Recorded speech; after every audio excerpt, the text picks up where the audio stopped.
Good evening, everybody. Give a moment here for the stream to kick in here.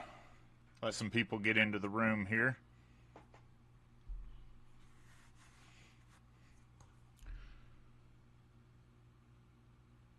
Hopefully, we've got some people tuning in tonight.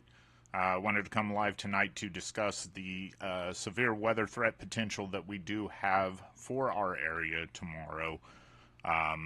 This is going to cover a large portion of central to eastern Kansas, kind of north central to northeastern Oklahoma, good portion of northwest Missouri, all the way into central Missouri and northeast Missouri, and then up to Iowa, all the way up into Wisconsin and Illinois.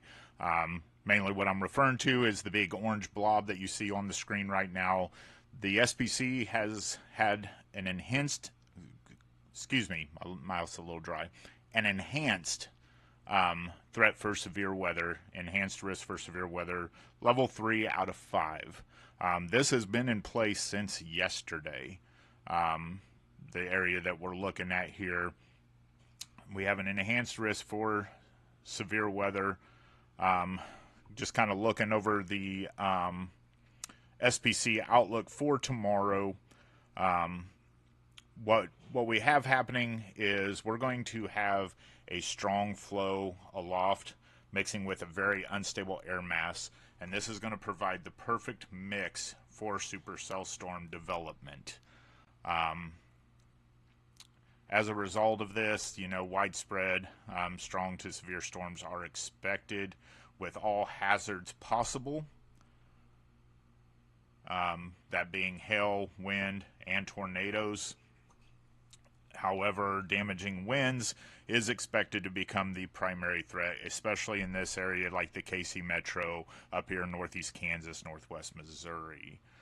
Now, there are some degrees of uncertainty with this, primarily being how these cells will initiate and kind of the storm mode and the evolution of that storm mode. There is belief that these will start as discrete isolated cells. Eventually, as they evolve, will congeal into more of a linear mode, commonly what we refer to as a quasi-linear convective system. Is typically where you have the long line of storms stretched down kind of on the radar if you see it on the news and things like that. With our threats, hail is to be expected likely with the initial discrete storms that develop, and then eventually, like I said, transitioning into more of a damaging wind threat when it evolves into that linear, quasi-linear convective system. Excuse me. Now, please understand that tornadoes are possible with the isolated discrete cells just as well as when we get into that linear mode. Now, looking here at the SPC convective outlook for tomorrow, we have that big enhanced risk over a good portion of Kansas, Missouri, Iowa, down into Oklahoma, all the way up into Illinois and Wisconsin. Looking at our tornado risk, you can see that we have a very large 5%, that's that brown 5% risk area over northeast Kansas, Missouri, Oklahoma, up into Iowa, Illinois, and Wisconsin. Now, as you get up there to Iowa, Illinois, Wisconsin, you see that yellow, which is more of a 10% risk.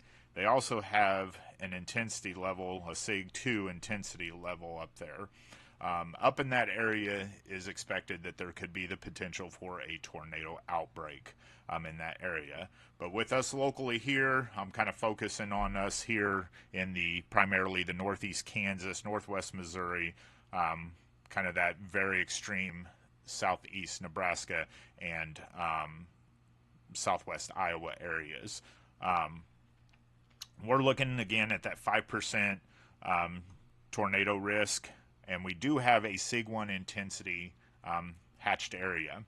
Now, with that intensity, what that SIG 1 hatched intensity means is that tornadoes do have the potential to get upwards of an EF3 level strength. That doesn't mean that every single tornado that would form or could form is going to be an EF3, but that has that potential that it could get to that level of intensity, EF3 intensity. Jumping over here to our wind risk, as you see with our wind risk, northeast Kansas, there in Missouri, let me flip back to that. My screen kind of jumped on me. We're actually looking at a probability more so with the wind of almost 50% damaging wind probability. Now with this, we're looking at that SIG 1 hatched area. And what that means is with the most max intensity winds, we could see winds at 75 to 85 miles per hour in intensity, which is very, very damaging winds there. So this is something to be very aware of, as this will likely become the primary threat the later that we get into the event tomorrow. And I'll talk about timing here in a moment. But the later that we get into the event, especially when it congeals into that linear mode, that quasi-linear convective system, that's where the wind is going to become the primary threat. As we take a look at our hail threat, again, you're going to see that a good portion of eastern Kansas, northeast Kansas, western Missouri, northwest Missouri, we are actually under a 30% probability of large damaging hail. And again, this has that SIG 1 hatched intensity over it. What that means is that with the largest diameter hail that we could possibly be seeing with these storms is anywhere from 2 inches to upwards of 3.5 inch hail. That is very large, very damaging, and life-threatening hail. If you're caught out in that and you do take a hit from that, I mean, that is life-threatening. This is something to be aware of. Again, as I said a little bit ago, with our initial cells that fire discrete and isolated, that big hail, that large damaging hail, is going to be our primary threat that we're looking at. So we're going to jump over here and we're going to look at some models. But before we do, I'm going to get a drink here. But I'm not just going to get any drink. I'm going to get a drink of my Dubby. As you may have seen on my social media here just recently, I've entered a partnership with Dubby Energy. I've always been bad about buying energy drinks in the can when I'm out chasing throughout the day, sometimes drinking 2, 3 a day. I'm guilty as charged as that. So I wanted to find a healthier alternative to that. Entered in a partnership with Dubby. What's great about Dubby is it mixes with water, doesn't have any fillers or anything like that. It's actually packed with vitamins, amino acids, a nootropic, and also 150 milligrams caffeine. Mixes with water, tastes great, doesn't have the maltodextrin, doesn't have any of those fillers. Best thing out there. I swear to it. If you want to get some yourself, you can go to the link in my social medias, use the code JDSmithWX, and you get 10% off your order. Highly, highly recommend this stuff. Great tasting. They've got several different flavors. All right. Sorry about that. My mouth's been dry all day. All right, so we're going to jump over here to the models. First thing we're going to look at is our temperatures tomorrow. Our temperatures with this, let me get jumped up here to 17Z. So 17Z is Zulu time. Basically what that's going to be is noon. That's going to be noon Central Daylight Time. So as you can see, whoops, let me fix that. Did not mean for that to pop up. My keyboard has been very sensitive today, guys, so I do apologize but we're going to take a look at our temperatures here. As you can see, around that noon time, I mean, we're already upwards of the 80 degrees. In temperatures right around northeast Kansas, northwest Missouri. So the temperatures are going to be up there. It's going to be warm. The environment's going to be warm. This is going to add to that unstable environment. And we'll talk more about that here momentarily. As we progress through this, what you're going to see here, you kind of see the sharp division here. This is going to be kind of our dry line. This is going to be our transition from the warm temperatures to the cold, because we do have a cold front on the back side of this. That could play into our favor, could not, because it's going to ramp up behind this pretty quickly. But that's also going to help in the storm initiation. So starting off here at noon, we're just going to advance forward. 1 p.m., 2 p.m., 3 p.m., 4 p.m. 4 p.m., starting to see that kind of move in. Cooler temperatures falling in behind this. 5 p.m., 6 p.m., 7 p.m. at night, we're starting to get into the 50s. 40s, not far behind. 8, 9, 10, we're starting to drop into the 40s here. So by 9 p.m. per se. If we go over to our dew points, let me take a look at our dew points here again. Let me get up here to the 17Z. So our noon time frame. Here you're going to see more of that sharp dry line. And then this is our cold front back in here. What we have here is, as you can see, extreme northeast Kansas, northwest Missouri, good portion of eastern Kansas. We're in 60s, upper 60s dew points. What this is a moist environment that's giving a lot of fuel, a lot of moisture for that instability when you add that in with the heat. So you got warm, moist air that's going to be prevalent there, helping to build that instability. Now we do have wind profiles that are pretty much running parallel to the dry line. That could favor us a little bit. We'll just have to see again how that plays out. And then back here you see we've got southwesterly flow here. And then as that dry line moves through, the cold front's bringing in, you see how our winds will shift. Whoops. Don't want to do a skew T photograph at the moment. Like I said, I apologize. My keyboard's been extra sensitive. But we've got that southwesterly flow. As that dry line passes, that cold front's coming through. You see how our winds will transition out of the north. And that's going to bring our temperatures down and into the 30s. That's why Saturday's going to be a pretty cool day. Cool temperatures. Big shift from the heat that we've had here recently. That's also going to lead to the next few days, Saturday, Sunday, Monday, into Tuesday even, a break in this severe weather pattern that we've been having. But as you can see, the progression of our dews here, we're going to move forward here from 17Z. Again, that's noon tomorrow. So we're going to go 1 p.m., 2 p.m., 3 p.m., 4 p.m., As you can see, there's a little bit stronger dews that start to build here in southeastern Kansas up to the KC Metro. That's going to give a little more fuel, a little more forcing. Do have a little bit of that southwesterly flow, kind of southerly flow, southwesterly flow, and then we're going to see that transition again to the northerly winds. But this is 4 p.m., 5, 6. As you can see, there's random spots of a little higher in the dew points. 7 p.m., you can already see up here in northeast Kansas, northwest Missouri, we've got those northerly winds and the temperature shift. Our dew points are dropping significantly. Less favorable for storm fuel there. And that's 7 p.m., 8 p.m., 9 p.m., and there again, we've dropped significantly in our dew point values. So that cool air is going to kind of dry things out is what we're looking at here.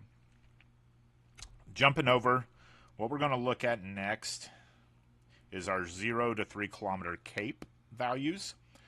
Basically, this is representative of storm fuel in the lowest 3 kilometers or 10,000 feet of the atmosphere. The lowest 10,000 feet of the atmosphere. So, again, starting out here, let me get us back to noon or 17Z. Let me pull down here. So, when you start seeing color, this is representative of how much energy CAPE stands for convective allowing potential energy. So this is going to be how much energy is going to be in that lowest 10,000 feet of the atmosphere. Again, starting here at noon, you're going to look for changes in color here. White means there's absolutely nothing there. As you can see, 0 joules per kilogram. But you're going to see some intensity values here. As you can see, there at 1 p.m., pretty favorable. You start to see that energy kind of come up here, that convective allowing potential. You start to get some yellows, some oranges in there, so that's increasing. The higher number of joules per kilogram does indicate a lot more fuel, a lot more energy for storms to fire and storms to go big. There we move into 2 p.m. I'm sorry, 3 p.m., 4 p.m. As you can see, just south of the KC Metro, and this is going to be kind of that Ottawa, Kansas area again, Paola, Kansas, Hillsdale, those areas that were hit by tornadoes earlier in the week here. They're going to have a little bit more energy down there, just kind of sporadic, something to be aware of. Not saying something's going to happen down there again, but just something to be aware of. You want to watch those colors, but by 5 p.m., 6 p.m., that potential in the 0 to 3 kilometer starts to fade away, and we're back to 0. So just a very small window for storm potential there. Jumping over here to the next frame here, what we're looking at now is the most unstable CAPE. So again, convective allowing potential energy. And this is the max potential energy to the most unstable air parcel, and this is typically within 300 millibars in the atmosphere here. So what we're going to do, we'll get back up here to 17Z. This is, again, noon tomorrow. Now, again, you're looking at darker colors.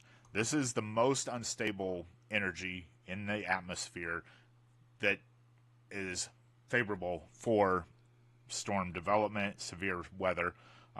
Obviously, the higher the numbers, the more unstable things are.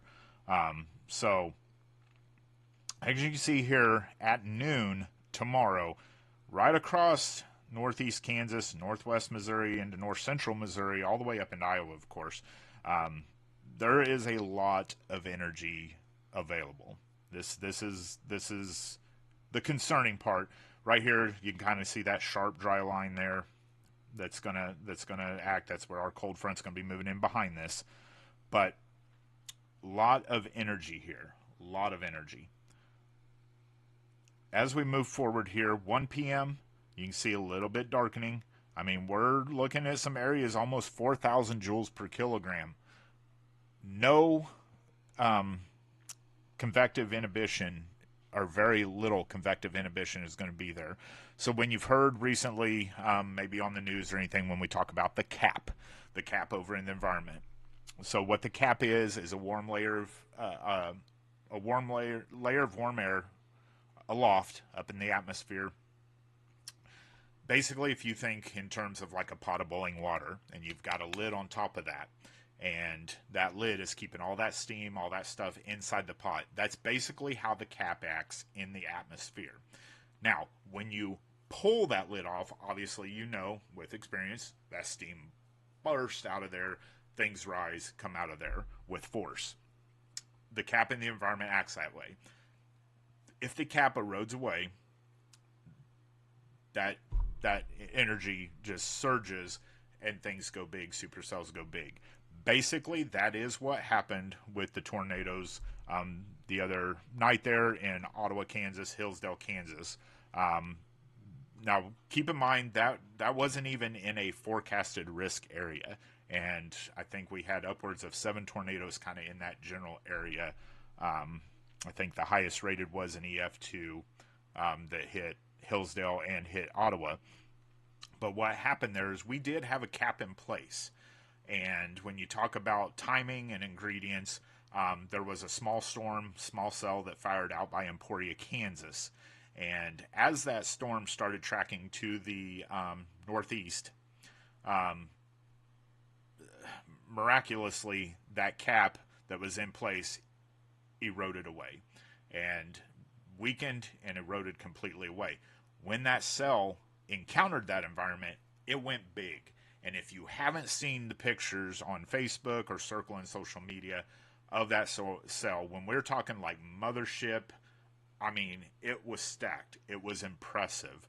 I hate saying impressive because obviously it produced tornadoes that caused damage. Luckily, no loss of life, little to no injury to life, which, you know, by the grace of God, is amazing considering that this happened virtually unexpectedly.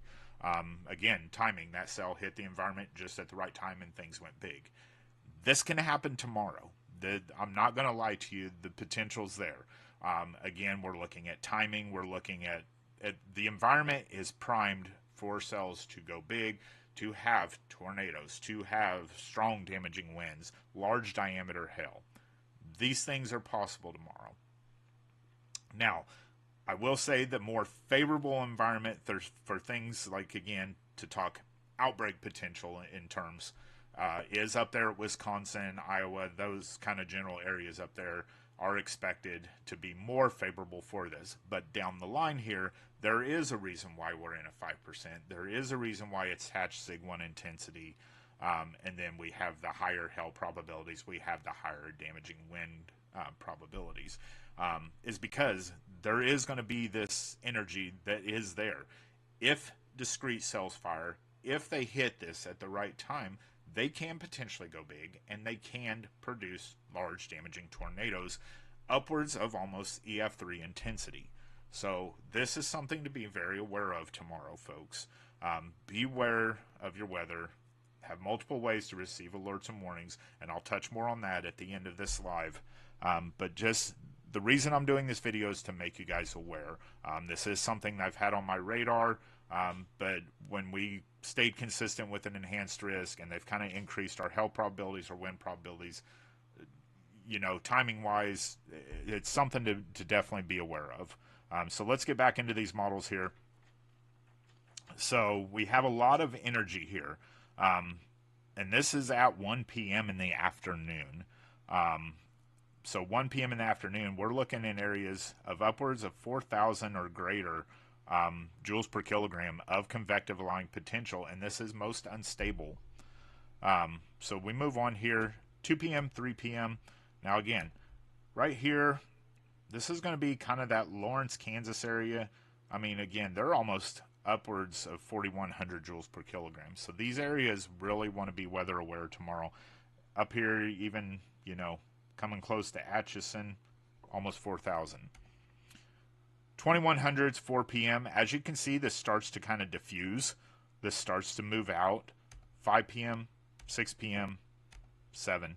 And we're virtually kind of losing that fuel. And a lot of that is due to that cold front raging behind the dry line there. That's going to kind of push these things off. All right, let's jump back over here. Now we're looking at the 0 to 6 kilometer bulk shear. Got this set. This is what things are going to look like at noon. Now with our bulk shear, basically this indicates convection and longevity. The potential for convection to happen and the potential that storm longevity, how long they can last. So over here at noon, this is kind of our jet stream that's moving through. I mean, you can see upwards of 80 knot winds, southwesterly flow, strongest part, even up in the 90s, almost 100. Yeah, right there. So we've got 100, and that's coming out of Colorado there, up into Nebraska. Now, these winds are flowing southwesterly winds. Over here, you kind of have more of a westerly flow. So these winds are parallel with the jet stream. These are kind of running out from it. Right in here, again, is where you could see that storm initiation. Now, generally, you want to see winds that would indicate strong convection, that would indicate longevity of storms. Typically more favorable for that is going to be 35 to 40 knots. Here at 1 o'clock, or I'm sorry, noon tomorrow, I mean, you can see basically we're in the low 20s, mids, But as we move on, 18Z, that's 1 p.m., 19Z, 2 p.m. As you can see right here, we start to hit some 30s. We start to hit 50 knots. Right along this line here, very strong contrast here. 50 knots. This is where we could see cells fire. This is where we can see cells starting to fire because they're encountering kind of that shear that's going to give that forcing. So this is something to be aware of. Again, this is only 2 o'clock in the afternoon tomorrow. I mean, you see the contrast here, 25 knots, jumping right to 40s, almost 50 knots, even higher. So we could see storms firing off of this. Again, this is 2 o'clock tomorrow. Now, as we move on, 20Z, 4 p.m. here, you've got more of that forcing. This is where the stronger winds are going to come through. Now, what I'm expecting with this, where we see these higher wind gusts, is this is when things are starting to congeal more into that linear mode, more into that line. This is where we're going to see those very strong wind gusts coming off. I mean, look at that, 109 knots, 118 knots. These are going to be very, very strong winds coming off of this. This is going to be about the time. So you're looking at 02Z is 8 p.m. at night tomorrow. This is going to be more of that linear mode. These are going to be strong winds coming off of that, and they can be damaging. And then 9Z, and you see we're pretty well encompassed by that. This is going to be pushing off kind of out of our area at that time, is what we expect here. Okay, now we're going to take a look here at our energy helicity index. Basically, this is kind of a combination of the convective aligned potential energy as well as the low-level wind shear, and this helps us assess rotation. So the energy helicity index helps assess rotation. We're looking in the 0.3 kilometer. This is at noon tomorrow. Higher point values indicate more rotation. As you can see, again, like real quick, kind of over here on the screen, these darker purples and that are up here in Iowa, up there in eastern Iowa, northwestern Illinois, southwestern Wisconsin. This is part of the area that's going to move into an environment that they think will be potentially a tornado outbreak. Down the line here towards us, we've just got some small areas that are representing the potential for storms to rotate. That energy that's going to be there, the convective aligned potential energy and that low-level wind shear combining, that's going to give some rotational values here. So 1 o'clock, as you can see, we're up a little bit here over northeastern Kansas and northwestern Missouri. 2 p.m., little bit more intensity here.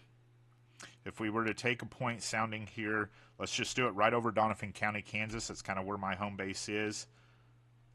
As you can see, we have, this is what we call a skew-T and a hodograph. So what we're looking at here, surface-based CAPE, surface-based convective aligned potential energy. If you look down here at the bottom of the chart here, I don't know if you can see my arrow, 4,068 joules per kilogram of surface-based convective aligned potential energy. Mixed layer CAPE, 3,500. Now our convective inhibition, again, is like that cap, 0, -6. That is a very weakly or no capped environment. And as you can see, the possible hazard type that we're looking at is a tornado. Now, that's not to say a tornado happens. This is a sampling of an environment. Now, up here, usually what you want to see up here in the corner is kind of more of that sickle. If you think like a sickle out on a farm, that's kind of the shape you want to see in these lines right here. You want to see more of a sickle shape. That kind of is a little more indicative of a potential for a tornado, that profile. Don't necessarily see that there, but this is just kind of an idea of what we could be looking at tomorrow. And again, this is only 2 o'clock in the afternoon. So this is where some concern comes in. with that. Let me get back up here to the 2 o'clock.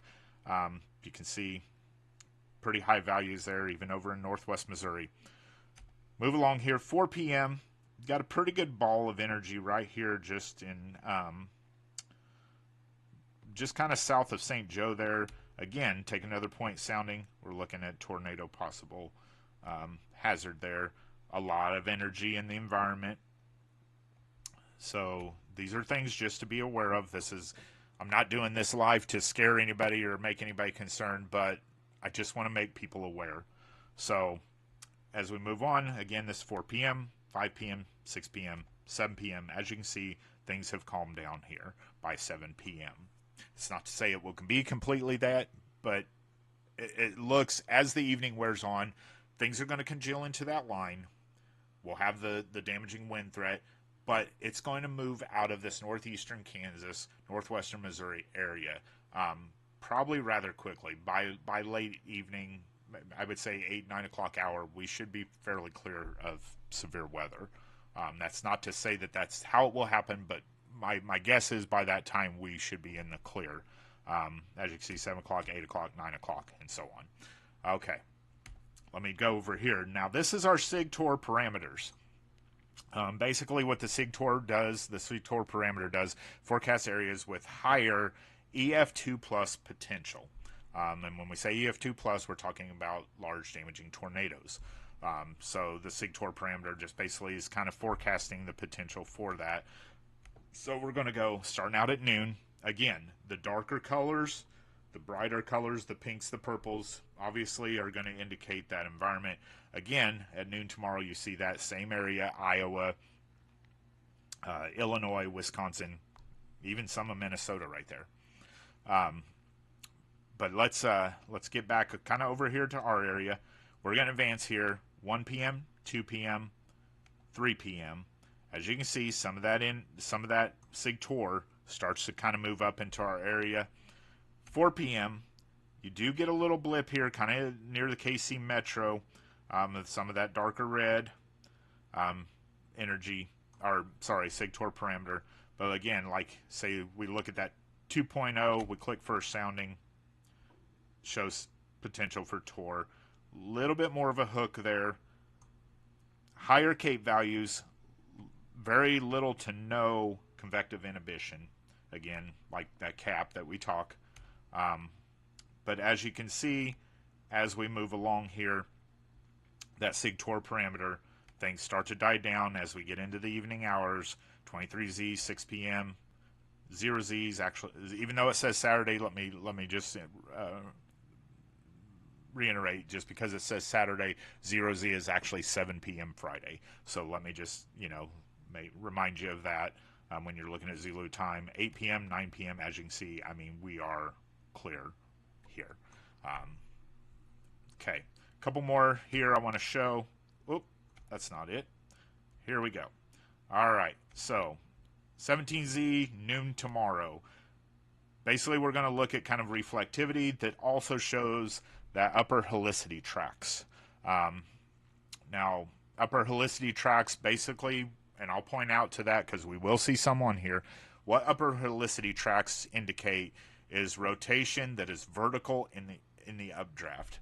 And it also can represent long-lived rotation. So hypothetically, if you see these upper helicity tracks, when I point one out to you, what that can be indicative of is a rotating storm or a tornado that potentially could be on the ground and long tracking, or long-lived, or a long-lived storm with rotation. When you see these tracks, and I'll point it out. So here we are, 17Z, noon tomorrow. As we advance, we're going to go 1 p.m., 2 p.m. 2 p.m., you've got some storms firing down here in kind of southeast Kansas there. At 20Z, which is 3 p.m., get a little bit of convection happening here in northwest Missouri. But as we move to 4 p.m., you see things really start to blow up. Now, when I talk energy or upper helicity tracks, What I want you to see is right here. If you can see kind of this long, drawn out, oh, it's kind of a transparent line here in the storm that comes out of Donovan County, Kansas, and crosses into Buchanan County, Missouri. That is an upper Helicity tract. What that is indicative of is, hypothetically, what that's indicative of is roughly 4 p.m. tomorrow, there could be a cell that fires there that is a large supercell that has rotation, or could be indicative of a tornado on the ground that could long track or be long lived, either on the ground or a rotating storm that is long lived. So that's what those upper Helicity tracks indicate. As you can see, there's a lot of storms firing off here. This is only at 4 p.m. in the afternoon, folks. And as we move on here, 5 p.m., you can see everything start to boom right into this linear mode at around 5 p.m., 22Z. Again, you see from north central Missouri tracking down towards the southwest, you see several of these upper Helicity tracks within this. Now, again, remember, just as it is with discrete isolated storms, this linear mode can also produce tornadoes. They can also produce, now typically with the QLCS, you look at a little more weaker tornado that's kind of short-lived or brief spin-ups, but you can also have a little bit stronger tornado that can be a little longer lived if there's enough forcing behind it. If there is enough ingredients happening at the right time, it can live a little longer. And that's why you're seeing some of these Helicity tracks. Now, a lot of these discrete cells that are firing will go into linear mode. You'll see that start to grow. 6 p.m., 7 p.m., things really get messy as they track all the way from the northeast to the southwest. This is going to push off to the east. 7 p.m., 8 p.m., 9 p.m., and so on. It's cleared out of our area. But this right here, I mean, look at the size of that Helicity track. It's impressive. So, timing-wise, what we're kind of thinking right now is, initially we were thinking storms would fire a little bit mid to late afternoon. Sorry, guys, I need a drink. Throat's dry. The storms would start firing mid to late afternoon. There is the potential that we could see storms firing as early as 1 or 2 o'clock in the afternoon. Now, where my concern comes with that is if those storms start to fire, if you think about it, tomorrow's Friday. Okay, this is 4 o'clock. This is not showing what is going to happen. It is a model that is saying what could potentially happen. This is 4 o'clock. But take this area right here and scale it back to roughly 3:30. An hour earlier, 30 minutes earlier. What is usually happening at that time frame? If you say people are getting off work, yes. Kids are getting out of school, there we go. This is where my concern is with this setup tomorrow, is the timing. If these things fire just right in the mid-afternoon there, 2, 3 o'clock hour, 3 to 4 hour, you're talking about the timing that kids are getting out of school. We're talking about large damaging hail, strong damaging winds, and the potential for tornadoes upwards of EF3 intensity. This is why I'm doing this live, is to kind of make you guys aware of the things that we are looking at for tomorrow. I would be lying if I didn't say I wasn't somewhat concerned with this setup tomorrow, how it's going to play out. Again, the uncertainties right now with it is, where are they going to initiate, and how are they going to initiate? What type of storm mode are they going to start off with? Are they going to start off with discrete and isolated, which then increases the chances for tornado development? Because when you have a bunch of storms in the area together, they're all fighting for that energy, so you're not as likely to have a strong tornado develop per se. When you have just a discrete isolated cell, it's got all that energy to itself for a tornado to develop and potentially go big. So that's the concern there. Now, as you can see by the model run, as well as what we kind of expect to happen, is that yes, we could see those discrete isolated cells start off again as early as 2, maybe even 1 o'clock in the afternoon. But I would say probable more the window that I would see these storms in is 2 p.m. to 9 p.m. 2 p.m. roughly from 2 p.m. on is when we're going to see the initiation of things. Things start to fire. By 9 p.m. out of northeast Kansas, northwest Missouri, this is going to be cleared out. But in those early beginning stages of these storms, that is where the greatest potential for things to go big, things to go severe, is going to be in those first few hours, because that's where the ingredients are going to be the most readily available. Your moisture, your wind, everything that you need for storms to go big, with very little to no inhibition or cap in place. Basically a cap-free environment. So, like I said, this is just something I really want people to be aware of. I want people to be prepared. I want you to have multiple ways to receive alerts and warnings, and be prepared for this tomorrow. Be prepared for discrete cells to fire, and eventually it to transition into that linear mode. Our hazards are going to be large diameter damaging hail, strong damaging winds, and the potential for tornadoes that could get upwards of EF3 level of intensity tomorrow. Excuse me.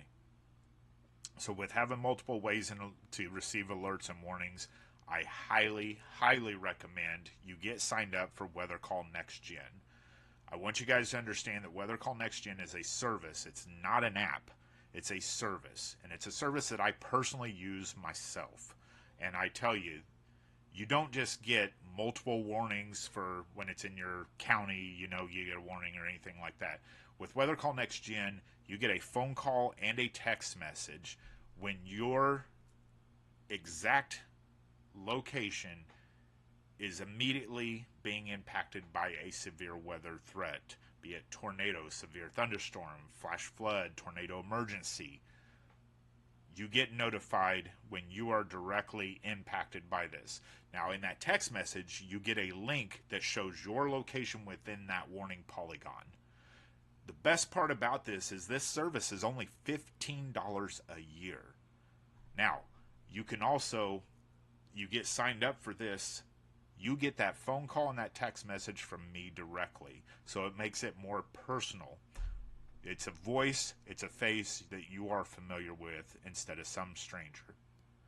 So I highly, highly encourage you to get signed up for Weather Call Next Gen. You can do so down below my box here where my face is. You see the QR code. You scan that with your cell phone. It'll take you to the link to get signed up, Weather Call Next Gen, or you can get signed up at the links in my social media. Now, real quick, we'll give you a little ad here to kind of reiterate this service again so you can see what it's like, and we'll get back to our video here, our live. Are you tired of being surprised by dangerous weather? Other weather apps and services just don't cut it. They miss the mark on life-saving alerts. Introducing Weather Call Next Gen. We are a service, not an app, and we monitor your reported location 24/7, 365, credited with saving numerous lives since 2008. When the National Weather Service issues weather warnings, it's very simple. You're either in or out of the warning area. This is the only service that delivers warnings for National Weather Service severe weather threats and exclusive alerts for the most dangerous weather, like confirmed tornadoes, tornado emergencies, flash flood emergencies, extreme severe thunderstorm warnings, particularly dangerous watches. And for the most extreme threats, we will call you on the phone. This is the Weather Call difference. This is Storm Chaser Jeff Smith. The National Weather Service has issued an extreme tornado warning for your immediate location. A confirmed tornado is on the ground now doing damage. Get into your safe place now. We offer lightning threat and all clear notifications free of charge. No more app confusion or inaccurate warnings from distant weather sources. And all of this for just $15 a year. Weather Call Next Gen. Serious weather, serious warnings. Sign up now.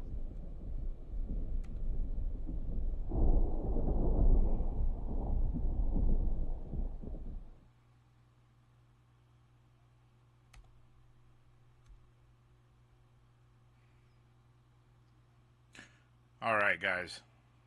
So yeah, again, Weather Call Next Gen, highly, highly recommend that service. I've been impressed with it myself. Like I said, I use it myself. I've been impressed. Like, I get lightning detection. I get the alerts that I need, and that's what I love about that service. So to wrap things up here, I'm just going to kind of reiterate what our convective outlook is for tomorrow, the current convective outlook for tomorrow. Again, we're in enhanced risk for severe weather tomorrow.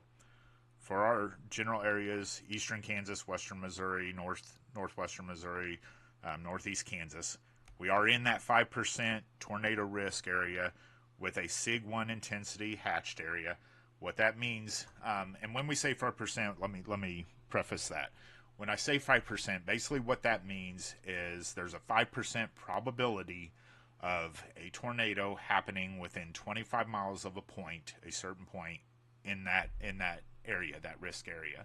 Now, with the SIG 1 hatched intensity, what that means is that tornadoes could reach an intensity of an EF3. That doesn't mean every tornado will reach an EF3, but any tornadoes that form could potentially reach that degree of intensity. Again, more so what our primary threats are going to be for our general area is we're looking at strong, damaging winds, more so likely when it congeals into that linear mode and we have that quasi-linear convective system that everything congeals into. That's where our strong wind profile is going to come from. Now, again, we have, with this, a good portion of our area is upwards of that 50% probability. Strong damaging winds with that SIG 1 intensity hatched area. Basically what that means is that some areas could see winds in intensity of 75 to 85 miles per hour, which is very damaging winds. And then lastly, again, looking at our hail probability, a good portion of our area, western Missouri, eastern Kansas, we're at 30% probability of large damaging hail. This is large diameter hail with, again, that SIG 1 hatched area of intensity. Basically what that means is that we could see hail upwards of 2 to 3.5 inch in diameter, which is very dangerous to be out in, number one, and also very damaging to property. Now, the concern, again, I talked about earlier with this is expected, the hail is expected to be kind of the primary threat with the initial discrete isolated cells. Where my concern is timing of these storms. If they start to fire and if these storms go big, about the time that school is getting out, things like that, and you have large damaging hail falling, you see where I'm going with this. That's my concern. This is why this has been on my radar. This is why I'm live tonight, kind of giving you guys an overview of what we could potentially see tomorrow, just so you are aware. And then, like I said, as we move into the evening hours and this congeals into the line, then we're looking at more of the strong, damaging winds. So, thanks everybody for tuning in. Just want to give you a heads up tomorrow. Do yourself a favor, do your loved ones a favor. Scan the QR code below with your cell phone or go to the links in my bio. Get yourself signed up for Weather Call Next Gen now. There's no better time than now to be prepared for weather events like this. Folks, it's just April. We've already had several tornadoes in Kansas. Last night, Clinton, Missouri, my friends in Clinton, Missouri were hit with not just one, but 2 tornadoes touched down. The National Weather Service determined that 2 tornadoes touched down at Clinton last night. So, folks, let's be prepared. Remember, layers save lives. Get your Weather Call Next Gen. I will probably be updating information as it comes in, especially in the morning with the latest SPC outlook. I would not be surprised if we see some upgrade in the risk areas, that they either upgrade the intensity or expand the risk areas. I would not be surprised with that. But I will update accordingly tomorrow. If the timing is right, because as I've stated before, I'm not at a point in this that I have sponsorships or, I'm paid to do this. I do it surely out of my passion for it, to keep you guys safe and weather aware. And just, I'm fascinated with weather alone, but I have to do the adult thing and work a full-time job to be able to fund my passion. So I do have to work tomorrow. My hopes is that I will get off work enough time to be able to get out and chase and be live when these storms start happening, to help keep you guys informed, to help keep you safe and weather aware. I want to try to be on it as best I can to do that for you guys. So my hopes is that I'll be able to go live tomorrow afternoon and chase this weather event, to keep you guys informed as it's happening. So stay tuned into my social media tomorrow, primarily my Facebook. That's where I do most of my updates. I will keep you guys updated as best possible tomorrow with the latest SPC outlooks, the latest updates and developments with this storm system. And then hopefully, with luck, I'll get out of work in time and I will be live chasing this weather event. So thanks for tuning in tonight, guys. Stay weather aware, get your weather call next gen, and be prepared. I'll talk to you soon. Good night, everybody.